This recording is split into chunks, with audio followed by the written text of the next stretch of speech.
कह रहा है जांच कीजिए कि अनुक्रम 13 10 7 4 डैश डैश समांतर श्रेणी है या नहीं। इसको चेक करना है। ठीक, देखते हैं कैसे। देखो यहाँ सॉल्व, यहाँ लिखेंगे आप 13, ये 10, ये 7, ये 4 और इसके आगे डैश डैश। देखो इनका अंतर समान होगा तभी ये समांतर श्रेणी होगा। देखो ये हमारा फर्स्ट है, ये सेकंड है, ये थर्ड है, ये फोर्थ, ये डेड है। तो सदैव ध्यान देना है, अगर सर्वांतर आपका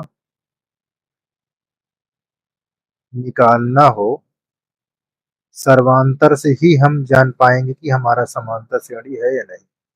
तो इसको हम काहे से डी से इसको डिनोट करते हैं। तो सेकंड में से फर्स्ट को हटाते हैं, तो सेकंड का मतलब A2 A1 ऐसे।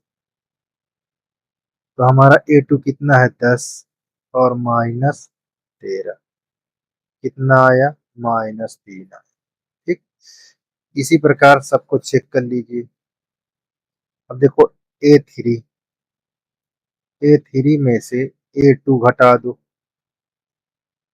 7 -10 कितना आया -3।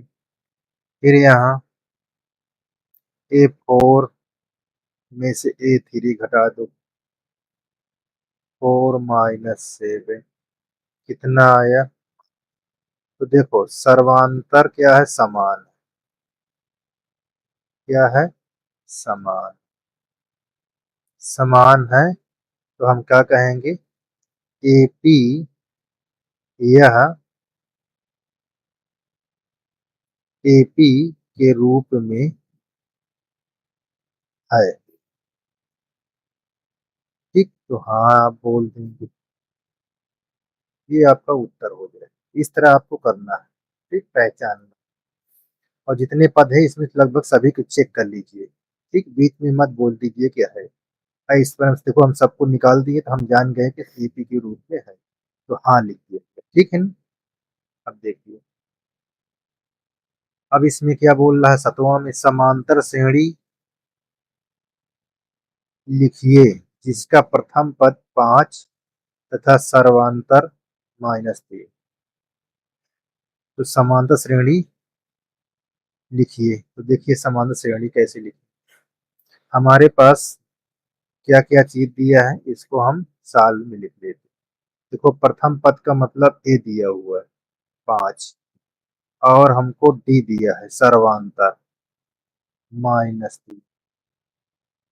अब हमको निकालना क्या है, ये चीज को ध्यान देना है। तो प्रथम पद तो हमारे पास पहले से है और ये डी है। तो श्रेणी निकालने को बोलता है, देखिए समांतर श्रेणी कैसे लिखी जाती है इसको हम देख लेंगे।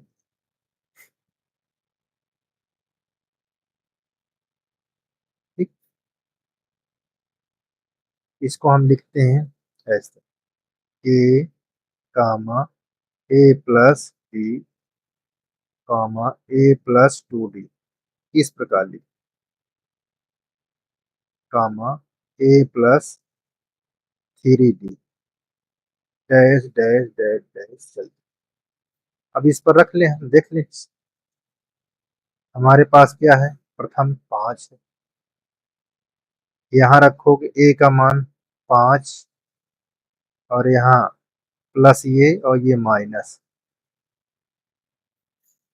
यहाँ 5, यहाँ 2 × -3, यहाँ 5 प्लस 3 ×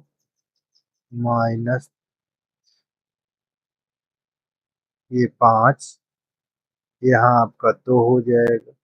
देखो 3 × 2 = 6 में से 5 निकल जाएगा तो -1 हो जाएगा। 3 × 3 = 9, -9 में से 5 निकालोगे तो ये 4। इस प्रकार आपका ये हमारा क्या है, समांतर श्रेणी। ठीक, श्रेणी हम ऐसे निकालते हैं, बहुत ध्यान से इसको करिएगा। ये हमारा आंसर हो गया। अच्छा, इसमें नहीं कहा कितना निकालना है, तो हमने कितने पद निकाले देखो, इधर दिया था 1 2 3 4 पद निकाले। आप और निकाल सकते हो, नहीं इतना बहुत है, ठीक है ना। तो इस प्रकार हमारा क्वेश्चन 7 और ये 6 कंप्लीट हो गए। ठीक, देख लीजिए।